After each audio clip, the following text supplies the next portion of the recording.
right, we just finished lunch here in the Millennium. We're in the food court area, and they, as you see from some of the shots we took earlier, you can see how digital signage is being used to drive some of the content here, as well as here at the cafe. Talk about how that works within the ecosystem of everything else you're doing here in the building, and how this may have helped the food vendors. Very good.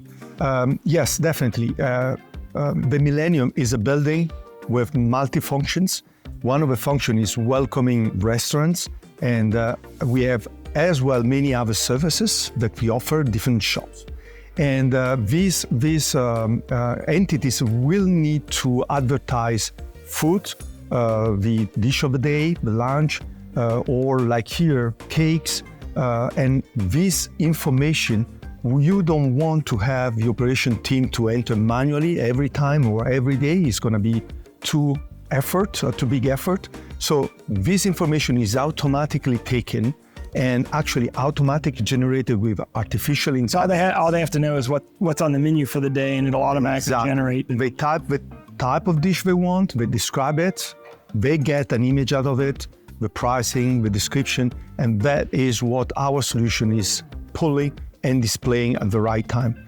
And that's one example of how our technology is simplifying the operation, daily operations, to at the same time making sure that the services and the products that we can offer to our guests are known, so that they are aware and they can enjoy it. Well, you have a lot of different people inputting content. How do you maintain the consistency, the look and the feel and the way the content's, because not everybody's a designer, right? Mm-hmm. As we look at some of what the retail stores are doing with signage here, tell me how we're able to maintain that consistency. It's an excellent point. It's right. If you think about it, we are in the same building. There are different shops, different services, but it's the same building. So it's important to keep the same image, the same branding, the same font, color codes, and etc. to give uniformity. Now, this is what ARIA simplifies, so that the user who really needs to explain his service or advertise his product is just focused on the product itself, on the price, on the title, but the rest, the template, the layout, the fonts are used. So they're using something that's more like a text-based system that they're interfacing with, and you're automating the ability to create the graphics behind it, so it's presented properly. So I know that you have it here in the hairdresser that you have here, the dry cleaner that you have here, the fitness center also has it. We're seeing some images here of how you're using it in the fitness center. And you've incorporated into a lot of the retail locations as well. I mean, we're familiar with retail signage. Mm-hmm. Obviously, we see that all over the place. But in this case, this is a bit more sophisticated than the typical retail signage network. Well, it's sophisticated in the sense that it's not just focusing on retail. You always have the notion of experience, the notion of service behind. So you need to have the right timing to show the right thing. And that's very important. On top of that, these screens are here to inspire people. So on top of displaying new products and services, we are also using for video streaming, so to display live events that happen somewhere else in the building.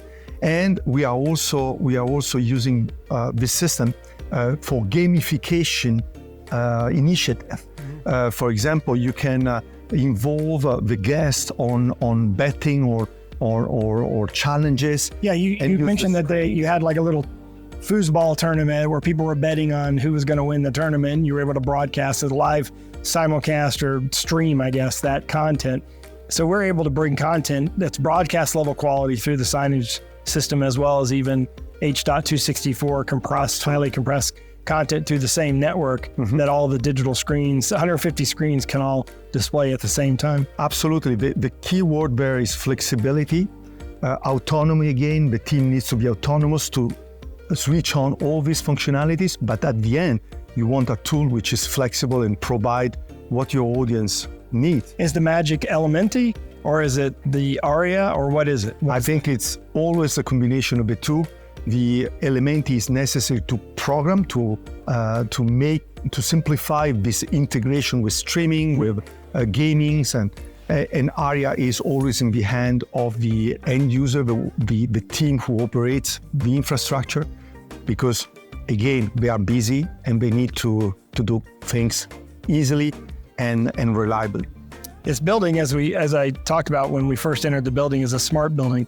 It's got some really interesting smart features. We'll talk about some of those integrated features as we kind of close this. We're gonna have a phenomenal view we're gonna give you of the city of Lausanne as we finish this tour later on. But where are we heading next? Well, I think we are almost there. Okay. So we are gonna reach the rooftop and probably shoot something. Oh, then we'll close with that rooftop shot. Stand by, because we'll talk about some of the deeper smart integration that's part of this building, as well as how amazing the view is that you get if you work in the Millennium.